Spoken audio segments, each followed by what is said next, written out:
What's up, everybody? Happy Easter. Y'all look great out there, man. We got a packed house. I'm so excited that you decided to make Stateline a part of your Easter family tradition this year. Speaking of traditions, I have a quick question. How many of you guys are the types of people or the families that go and see the Easter Bunny each year? Are there any of you out there? Okay, there's not a lot of you. That's good because I don't get it. I'm going to be honest right now. He creeps me out. As a matter of fact, I went to the mall a little bit earlier, like a couple weeks ago.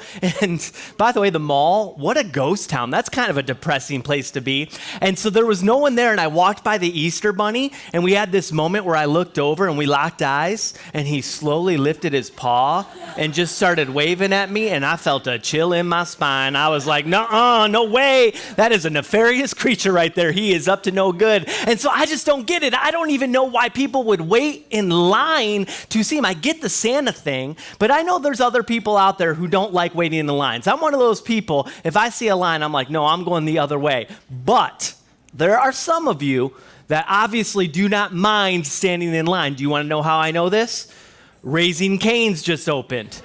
Have you guys seen, what is the pandemonium? Just a couple days ago, my kids were like, can we go to Raising Cane's? Can we go to Raising Cane's? I'm like, yeah, sure. It's 7:30 at night. The road is closed. We're driving over there. The drive-through line is to Kohl's. I'm like, we're not waiting in that line. So then I drive around. There's people standing outside the door to get inside of this place. And my kids are like, Dad, please, can we go? I was like, no way. They are chicken tenders. They are not made of gold. This is not happening.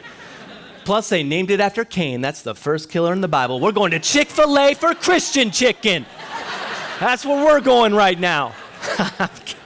I'm kidding. I didn't say that. I just hate waiting in lines, though. But I'll tell you, you know what the worst wait is? And you've experienced it. We've all experienced it, is waiting at the ER. Did you know in America, the average wait time in the ER is over 4 hours? Your soul will die in the ER far before your body ever will. I mean, that is painful. But if it's really an emergency and you don't have a choice, then the only thing you can do is wait, and you feel stuck. And I'll tell you, the worst waits in life are the ones where you feel like you don't have a choice. And sometimes we find ourselves in the waiting room of life when life kind of throws us an unexpected curveball. And maybe you've been there, where you get a diagnosis that you weren't expecting, or there's a family crisis, or maybe it's a breakup, or someone loses a job. And when you find yourself waiting in these moments, it won't just test your patience, it'll test your endurance, it'll test your fortitude, and it can even test your faith. And the worst thing that can happen to us when we find ourselves in these situations is that we begin to lose hope, where we want to give up the fight, give up on our family, give up on our future, give up on our dreams. And this is what we're beginning to see happen in the book of John. John chapter 11, you see a group of Jesus' closest friends that find themselves in an ER moment. They find themselves in a crisis situation. And as they find themselves in this crisis situation, they are waiting and waiting and waiting. And as they find themselves waiting, they are on the edge, they are on the verge, they are beginning to lose hope. But what I want us to see today is that hope has a name. You see, hope isn't an outcome. Hope is a person. And one of the other cool things we see in the book of John is 7 times Jesus tells us who he is through these I am statements. He says things like, I am the bread of life. I am the light of the world. I am the good shepherd. And today, we're going to look at one of these I am statements. But today's statement is the most pivotal one that he says. This is the Super Bowl of I am statements because what he says is not tied to an idea. It's not tied to a concept. No. This is tied to an action. And spoiler alert, it has everything to do with Easter. And so we're going to be in John chapter 11 today. If you brought a Bible, you can open up. If you have your Bible app, you can go to John 11. Of course, we'll have the scriptures on the screen behind me. And so let's dive in, verse 1. It says, a man named Lazarus was sick. He lived in Bethany with his sisters, Mary and Martha. So the 2 sisters sent a message to Jesus telling him, Lord, your dear friend is very sick. Let's pause here real quick. A little background on the story. Other than Jesus' immediate family, and his 12 traveling companions. He had his 12 disciples that traveled with him. These three siblings here, Martha, Mary, and Lazarus, these are his closest friends. As a matter of fact, through his 3+ years of ministry, he often would find himself hanging out with them or going back to their home. And one of the friends, Lazarus, is very sick, but they're in luck. They know a guy. They're a good Italian family, evidently. I got a guy. So they got a guy. They know someone who can do something about this sickness problem, and so they send word to Jesus, verse 4. When Jesus heard about it, he said, Lazarus' sickness will not end in death. No, it happened for the glory of God, so that the Son of God will receive glory from this. So although Jesus loved Martha, Mary, and Lazarus, he stayed where he was, this is kind of a curious development, for the next 2 days. Okay, this seems odd. Because if I was in need and I call out to my family and friends, isn't the expectation that they would come and that they would come quickly? But Jesus, we see he hears the news and then he waits. But, and you see it in the text, even though he waits, he doesn't ignore. He sends them a message. He sends a message back to his friends, and it's a very simple message. He says, trust me. I got this. I got you. I got Lazarus. This will not end in death. God will be glorified through this. So having to wait does not mean that Jesus does not care. And we see that he loved Martha and Mary and Lazarus very much. So it also doesn't mean that he doesn't love us. Sometimes waiting just means he has a plan that we might not be able to see yet. And so he ends up having a little bit of a longer conversation with his disciples, and then we see that he finally goes to see his friend, verse 17. When Jesus arrived at Bethany, he was told that Lazarus had already been in his grave for 4 days. And so he waits, and now it seems like it's too late. He's been in the grave for 4 days. And according to some early ancient Jewish writings and Jewish traditions, some people believed, it's a little superstitious, but you had to wait for 3 days to be officially dead because there was this belief that the soul and the spirit would hover over the body. And so 4 days is dead. But as a matter of fact, he's already tombed up. He's already sealed up. This is game over. But when everyone says it's over, when everything says it's over, when even science says that it's over, one thing you have to know about Jesus is it's not over. Verse 20, when Martha got word that Jesus was coming, she went to meet him, but Mary stayed in the house. Martha said to Jesus, Lord, if only you had been here, my brother would not have died. But even now I know that God will give you whatever you ask. Jesus told her, your brother will rise again. Yes, Martha said, he will rise when everyone else rises at the last day. So now put yourself into this situation here. This is a pretty emotional exchange. You have someone who's best friends with Jesus. They send word to Jesus, and Jesus shows up, but he's too late. She comes out to see him. Did they hug? Did he wipe the tears from her eyes? He puts his hand on her shoulder, and Martha says to Jesus, if only you were here. If only you had come sooner, my brother would have lived. And you can kind of see here in the story that there is a shift in the emotion of Martha, because she goes from despair to this glimmer of hope, because she's like, but maybe even now, because you're here, God can do whatever it is that you ask him to do. And so in response, Jesus reiterates his promise. Remember, he sent a promise, this will not end in death. And he says right here, yes, your brother will rise again. But she hears that and she takes it like, oh, yeah, you're right. I know, one day, in the last day, in heaven, let's get the hymn out and sing the sweet by and by. In heaven, he will rise again. And so you see her go back to this moment of despair. Can we be honest for a second here on Easter Sunday morning? Haven't we all had if-only moments?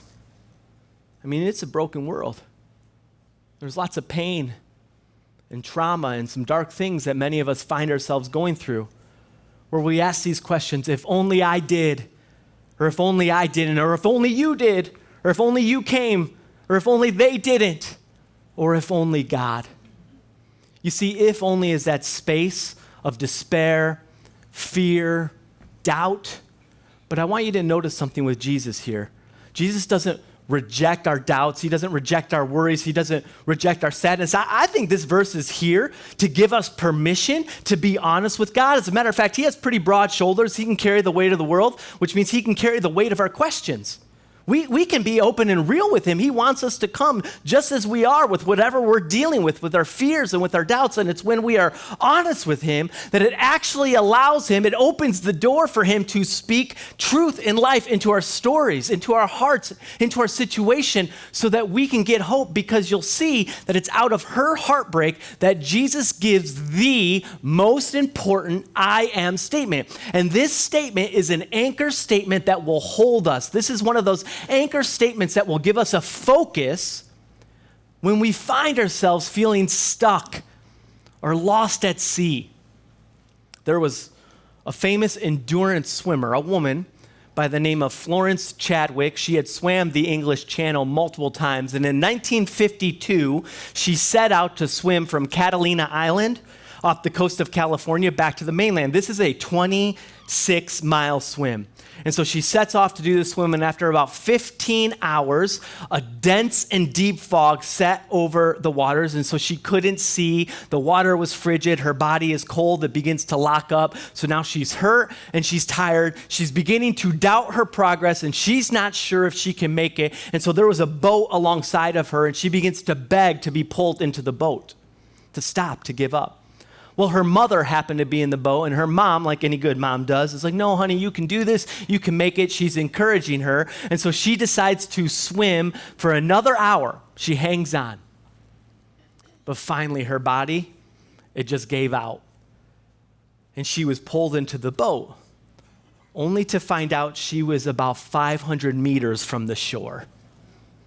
To which she said afterwards, if I could have seen land, if I could have seen the shore, then I know I could have made it. But all I saw was the fog. And being a resilient young woman, 2 months later, she decided, you know what, I'm going to do it again. I'm going to try it again. And so she set out, and sure enough, what happened? The fog came rolling in, and the waters were frigid and cold. But instead of allowing her mind now to be filled with the worry and the fear and the doubt, she just began to picture the shore. She began to see the shore. I can see the shore. I can see the shore. And she was able to make it. As a matter of fact, she did it 2 more times. And so what Jesus is showing us right now, what Jesus is about to tell Martha, is the shore. This is the thing that we are to focus on when we find ourselves in the fight.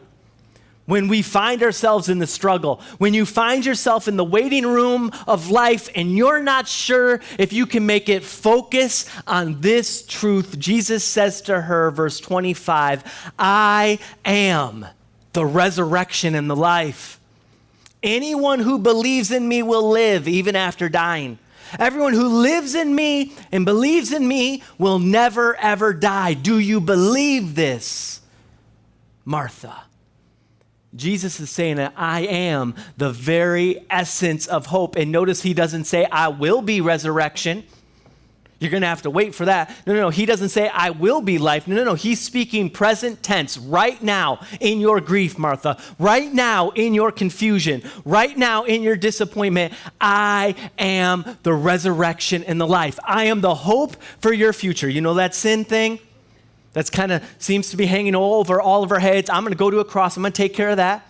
You know that death thing? The stats on death are pretty impressive. 1 out of 1. It seems undefeated. Don't worry. I got that too. I'm your hope for your future, but I'm your hope for today because I'm here. I showed up. I always show up. I'm present now. I am the resurrection and life. Or in other words, Martha, can you see the shore right now? Martha, can you see the shore? And I want you to notice that when he tells Martha his name, he asks her a question. And really, this is the number one question, the main question all of us at some point have to be able to answer. Do you believe this? I am the resurrection and life. Do you believe this? But I think many of us, we hear, I am the resurrection and life. And we're like, yeah, I believe. That's why I showed up to church today. I believe that. But what are we saying that we believe in? Because I think many of us hear, I am the resurrection, and we believe that to be an Easter story only, a story about how Jesus rose from the dead so that we get heaven one day. And so in celebration of Easter, we all dress up and we'll go hunt eggs later. Maybe you went and saw the Easter bunny, and we show up to church and we're like, okay, yeah, yay, Easter. And we wait, though, to die one day to collect on the promise of Easter. And so it's like, I'll show up to church on Sunday for Easter, but then it's back to the real world on Monday where there's no hope, where I'm stuck. I'm waiting. My life's falling apart. There's no resurrection. There's no life. And there's no hope. And I mean, you look at Martha. Even Martha had that viewpoint. She said to Jesus, I believe my brother will rise on the last day. Not today. One day. I was hoping for today, but it's too late now. It's too late. He's been in the grave for 4 days. So for you, is it too late? Is it too late in your story? Is it too late for your dreams? Is it too late for your future? Is it too late for your family? Is it too late for your marriage? Is it really too late? Is it too late for the God who literally named himself resurrection and life? And so Martha, she goes to get her sister Mary. And Mary comes out and talks to Jesus. And when Mary comes out, she literally says the same thing Martha did, if only, if only. And so Jesus has this conversation with her, and all of a sudden now the funeral is happening. And so he sees the funeral, and Jesus asks to be taken to the tomb. And look at this verse 33. When Jesus saw her weeping, so now he's seen Mary crying, and saw the other people, the funeral happening, wailing with her, a deep anger welled up within him. Did you know that Jesus hates death? He hates what sin has done to this world. It wasn't supposed to be this way. He hates the brokenness. He hates the evil. He hates the pain. And if you want proof, then look no further than the shortest verse in the Bible. And if you showed up to church today and you're like, I'd like to memorize a Bible verse, here you go. John 11:35, Jesus wept. That's the whole verse right there. And if you look this up in the Greek, wept, this is not like dabbing his eyes with a tissue. This is an ugly cry. This is him wailing. And so could you imagine this? You ever see somebody cry like this, by the way? It gets a little awkward. You're not sure if you should I hug them or like hand them a tissue? What should you do? And so some people see this and they're like, wow, he really loved Lazarus. Other people see it and they begin to question him. They're like, couldn't he have done something about this? I mean, he did heal a blind guy. But I mean, this is not your Sunday school stoic Jesus. This is a Jesus full of emotion. This is a Jesus who gets angry and then weeps in front of a grave, the very grave he knows he can empty. And so why? I think many of us believe that if Jesus was here right now, he'd just tell us to suck it up. Too bad, so sad. So what if you lost that job? Or so what if you lost that relationship? Lots of people have done that. So what if something bad happened? Join the club. It's time to move on. But that's not the Jesus we see here. He is the very solution to the problem. It's in his name. And yet, when he sees the problem, he stands with us and he weeps. Do you know how much he cares about you right now? Do you know how much his heart breaks when your heart breaks? Scriptures tell us that he collects our tears in a bottle. He knows every story behind every tear.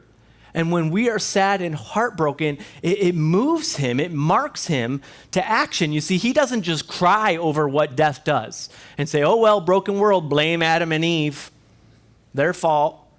No. He came to do something about it. That's the story of Christmas. So now at a tomb with his friends, he begins to foreshadow what he would do at his tomb for all of us friends. That's the story of Easter, verse 38. Jesus was still angry as he arrived at the tomb, a cave with a stone rolled across its entrance. Roll the stone aside, Jesus told them. But Martha, the dead man's sister, protested, Lord, he's been dead for 4 days. The smell will be terrible. I love this. In the old King James Version of the Bible, it says, he stinketh. Evidently, he had turned into a teenage boy. That's what happened. But Jesus now, he's wiping tears from his eyes. He's saying with authority, take that stone away. And I love Martha because in a time of grieving, and if you read anything about Martha, you know she's a little bit of a type A personality. She's a planner. So in a time of grieving, she's thinking about smells. She's like, let's not make a scene here, Jesus. I mean, everybody came out to the tomb side. We didn't bring the Febreze. Can we just cool it here with take the stone away talk? Verse 40, Jesus responded, didn't I tell you that you would see God's glory if you believe? So Jesus is reminding us that if we want him to heal our pain, then we have to be willing to open up the tombs of our life where the dead things lie. Open up the tomb of our past. Open up the tomb of our regret. Open up the tomb of our failures. And it's easy to think, no way, because what's in my story, what's in my past, it needs to stay buried because it stinks. And it's rotten, and there's no hope for that. But your story can only reveal God's glory if you believe.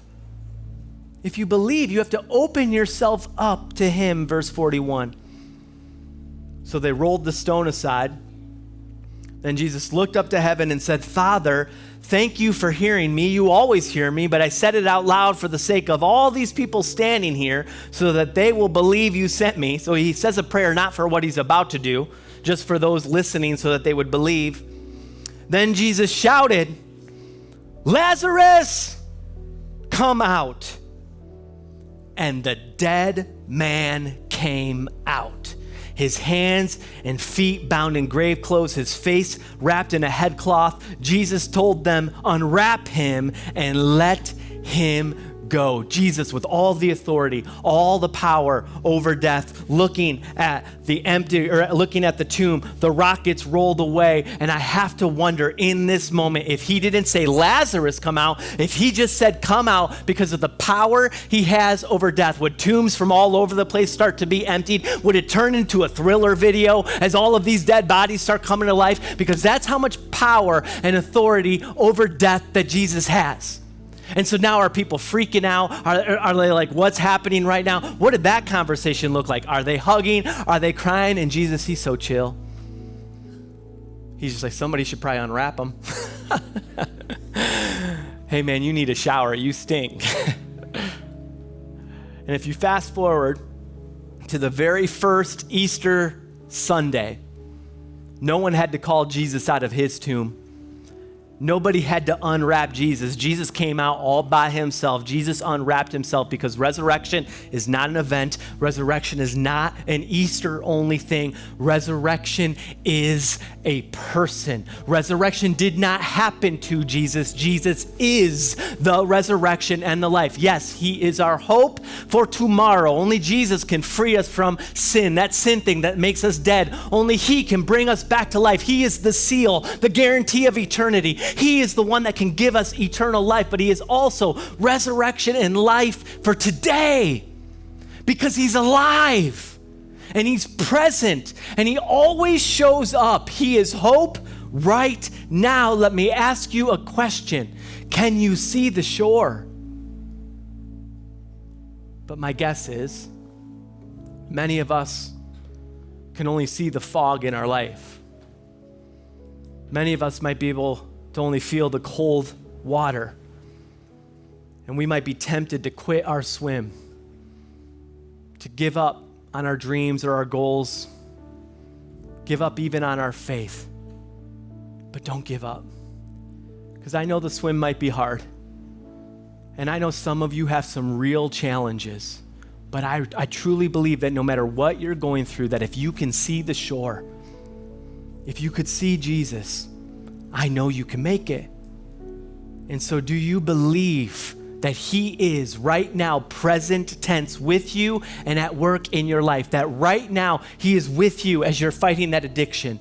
Right now he is with you in your heartbreak. Right now he is with you in the diagnosis. That right now he is with you even in the midst of your fears and your doubts, and your mind might be swirling with questions. Who is helping me fix this mess? Hear Jesus say to you, I am. I am the resurrection and the life. Who is with me when I feel so alone? I am the resurrection and life. Who's holding me up when I'm going under? I am the resurrection and the life.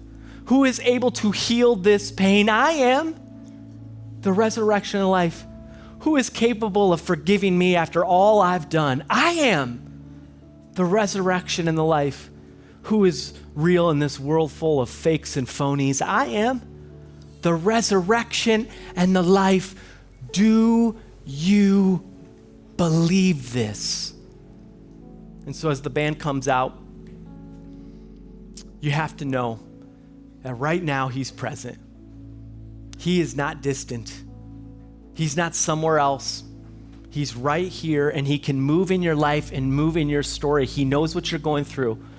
He knows your situation, and he's standing right now outside of the tombs of your life, the places in your life where you've buried hope, and he's calling for you to come alive. He's calling you by name.